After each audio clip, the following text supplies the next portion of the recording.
Fala pessoal, tudo bem com vocês? Sejam muito bem-vindos a mais um vídeo aqui do nosso canal para a gente trocar aquela ideia das melhores oportunidades que nós operamos hoje, né, com os alunos na sala ao vivo, os alunos da mentoria, né? E sim, tivemos N oportunidades aí muito bacanas que eu gostaria de estar passando aqui para vocês no vídeo de hoje, beleza? Mas antes da gente começar o nosso conteúdo, o de sempre, pessoal, like, inscrição, também comente quantas vezes vocês quiserem, tá? Vamos fazer o seguinte, 5 segundinhos para vocês deixarem o like e se inscreverem no canal, beleza? Então vamos lá. 5, 4, 3, 2, 1.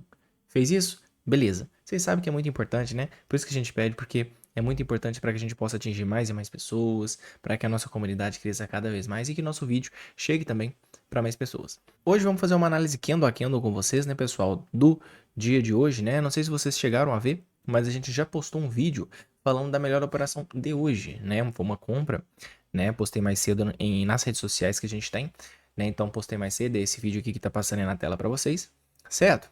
E foi uma oportunidade muito boa, ela aconteceu ali depois das 10 horas, né, onde o mercado ali mostrou ali a direção que ele queria ir, né? Ele começou de um jeito e depois ele deu a reversão, né? A tendência mudou e aí a gente também muda o nosso comportamento, certo? Então vamos começar a nossa análise candle a candle, vamos passar um candle por vez e eu vou falar para vocês um pouco da análise do que eu teria feito, né, em cada um deles, ok? Vamos lá. Beleza, então tivemos aqui a primeira pancada do dia, um candle negativo, né? Um candle negativo onde ele faz alguns rompimentos para a esquerda. Então a primeira coisa que eu imagino, tá? Para esse candle 2, primeira coisa que eu imagino é que o 2 possa ainda cair. Só que a gente tem que entender o seguinte, eu tenho que também colocar um pouco de contexto, né, na jogada. Porque se eu não colocar contexto na jogada, fica tudo muito aleatório, a minha análise candle a candle, né? Porque eu preciso da probabilidade, eu preciso ter esse entendimento.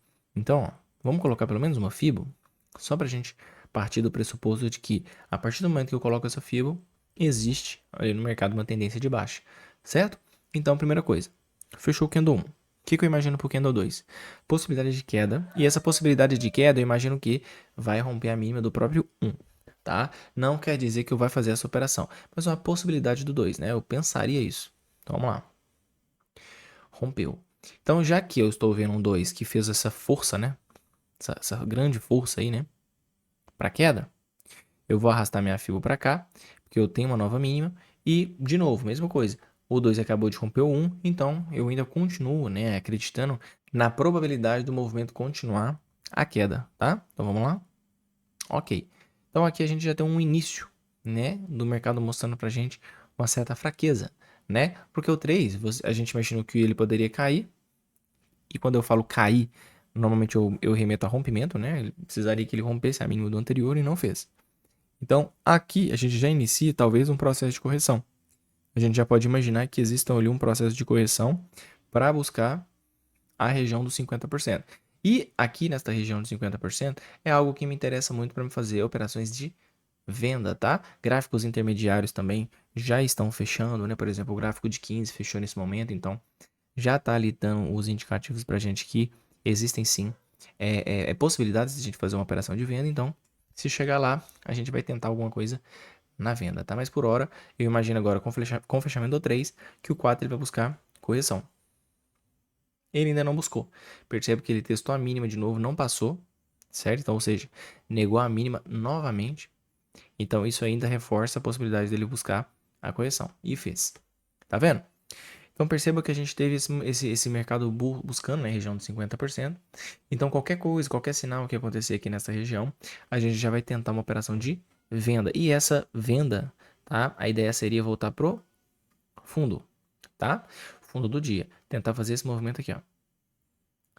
Tá? E se ele romper, a gente segue a tendência de baixo. Se ele não passar, a gente já começa a identificar as possíveis falhas e talvez uma iniciativa do mercado em querer fazer reversão de tendência, né?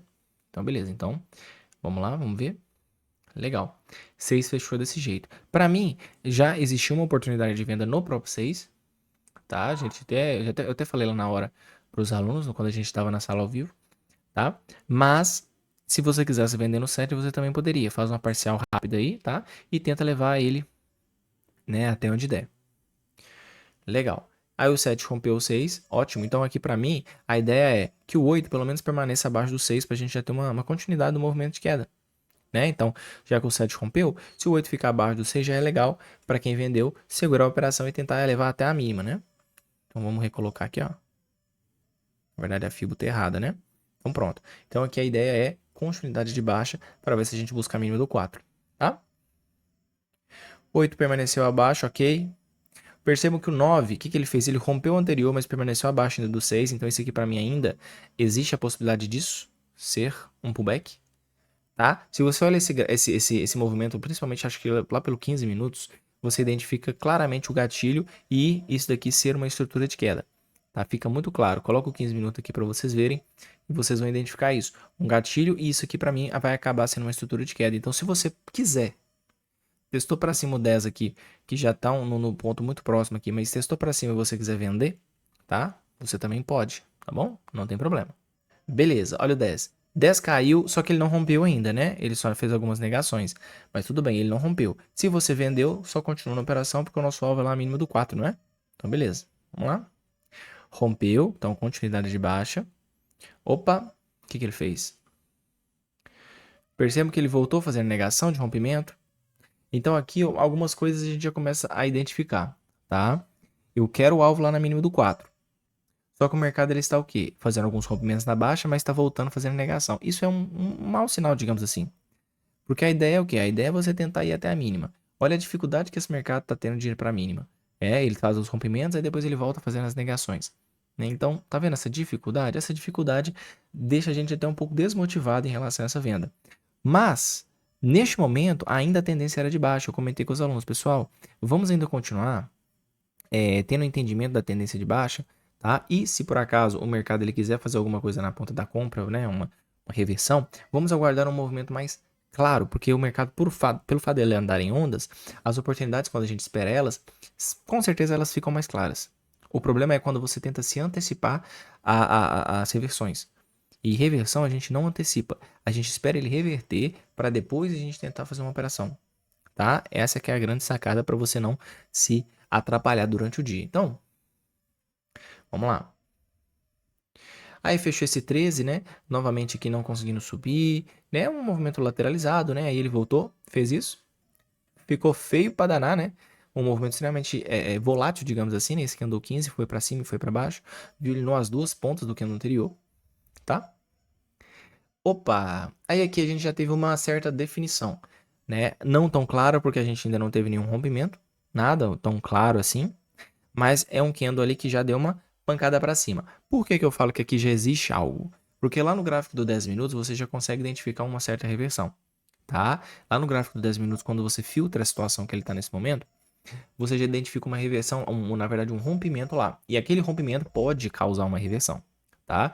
Então, neste caso especificamente, eu estaria observando ele, tá? E também, consequentemente, estaria observando algo em relação aos 5 minutos. No 5 não deu compra ainda para mim, tá? No 5 ainda não deu compra, tá? Porque ele ainda tá lateralizado, tá? Se bobear o 16, 17 ainda poderia cair, tá? Aí o que o 17 fez? Ele fechou dessa maneira, também sem romper mínimas, também sem romper máximas, porém, quando você analisa esse 17 de uma forma crua, você tem aqui uma FIBO, tá? Você tem uma FIBO, você tem uma região de 50%, e lá no gráfico do 10 minutos é o teste, então, quando você analisa isso, você vê a continuidade do movimento de alta. Tá? Então, viu lá o teste, identificou essa fibra aqui para mim, continuidade de alta. Então, a probabilidade para o candle 18 é romper os topos, é romper as máximas. Então, ou seja, depois ali do candle 12, né, digamos assim, teve aquela confusão, né, do 12, 13, 14, 15. Então, dali para frente, né, durante esse período, as oportunidades elas ficaram muito ruins. Eu não tive ali uma decisão certa de que lado que a gente poderia fazer alguma coisa. No máximo, você manter a operação de venda, né? Que era a que estava vindo lá de cima do 6, 7. Né? Se você fizesse uma parcial ali, você conseguiria manter essa operação para tentar ir até a mínima do 4. Só que depois daquele período ali do 12 para frente, a lateralidade ela ficou muito densa, né? Ficou muito chata. Então aí o 16 e 17 mostraram pra gente aquele movimento lá no 10 e também tivemos essa possibilidade desse fundo duplo. Então a partir dali, eu já vi um movimento de alta. Eu já vi uma possibilidade da reversão. Como eu poderia estar fazendo uma entrada no 18, né? Eu poderia estar fazendo uma entrada no 18. Vai de cada um. Vai do risco de cada um. Vai do risco da pessoa, talvez, ver que ela está ainda numa lateralidade, talvez não fazer nada. Ou ela achar que aquele padrão é suficiente para que ela pegue uma reversão. Tá? Então vai muito do trader, tá? Vai muito do trader. É um momento aí realmente mais delicado. Tá? Então eu deixo aberto aí para as duas possibilidades. Vamos lá, então, vamos passar para o próximo? Pronto, pancadão. Aqui, no 18, eu já defini com os alunos. Falei, pessoal, agora a gente tem movimento comprador, tá? O dia agora é comprador, tá? Não foi à toa que o dia o resto subiu pra caramba, né? Então, eu falei para eles, tá? Ó, agora é movimento comprador. Então, a gente vai aguardar um pullback e vamos comprar, tá? Então, rompeu pra caramba. Então, essa fibra de baixa aqui, automaticamente eu jogo ela pra máxima que foi renovada, né, do dia. E assim que ele voltar no pullback, a gente vai operar uma operação de compra. Então aqui, ó, não rompeu a máxima aqui, então já existiu a possibilidade dele retornar no pullback. Rompeu o anterior, então a ideia aqui era provavelmente ir até os 50%. Rompeu de novo o anterior com candle de continuidade, então provavelmente a gente iria até os 50%. Testamos os 50% e tivemos esse gatilho de ignição, né, um gatilho de entrada para a gente poder fazer as operações. Então comprou no 24. Beleza, fechou o 24, aí você aguarda e mantém na operação para tentar ir até o topo. E se você pegar este movimento que você está vendo aqui, colocar ele nos 60 minutos, você vai ver um gatilho perfeito de compra. E esse gatilho perfeito de compra é o sinal também perfeito quando você tem filtro, estrutura e direção para você levar esse movimento na ponta da compra e até a máxima. Então, a partir deste momento foi o time, assim, fantástico para você pegar uma compra, tanto compra para você tentar bater uma meta, quanto para você talvez segurar uma operação até o resto do dia, porque o dia subiu bastante depois, né? Então, comprou, rompeu o anterior, então aqui para mim, se ele ficasse acima do rompimento próximo já estava bom, ficou, já estava bom, ficou, foi embora e pancada. Rompimento de topo. Ele lateralizou aqui, né, até chegar no topo, mas óbvio que você, inteligentemente, não vacilaria, né, ele não teria dado alvo, então você não vacilaria nesse movimento, não deu nenhuma oportunidade de venda, né, aguardaria, e aí ele foi lá tranquilo, bateu o alvo. Rompeu, então, continuidade de alta. Ó, pullback de novo, fez mais um movimento de pullback, aqui no 36, ó, ele não caiu, então aqui você abre margem de você fazer uma compra de falha, subiu, ó, mais uma falhazinha de topo para buscar pullback, buscou pullback, negação, estrutura de alta aqui, possibilidade de compra novamente para você buscar até o topo, pullback de novo, compra de novo, pullback de novo, lateralizou, compra de novo, tá vendo? Então o dia ele basicamente subiu, subiu e subiu, principalmente depois do que? Da nossa identificação da tendência de alta, da nossa identificação da reversão do movimento. Isso foi extremamente importante, né? Então o candle a candle salvou a gente para fazer as entradas e o contexto e probabilidade macro deu para a gente o que? Orientação para que a gente pudesse fazer uma boa operação e também pegasse essa reversão, certo? Turma, então foi isso que a gente trabalhou hoje, né? No dia, com as operações, né? Com os alunos aí na sala ao vivo. Espero que tenham gostado e também espero que tenham operado alguma delas, né? Algumas dessas operações que eu li com vocês. Beleza? Um grande abraço, fiquem com Deus. Like, inscrição, tá? E comente quantas vezes vocês quiserem, tá? O espaço dos comentários é de vocês, quero ler os comentários, tá bom? Tamo junto, um grande abraço e valeu!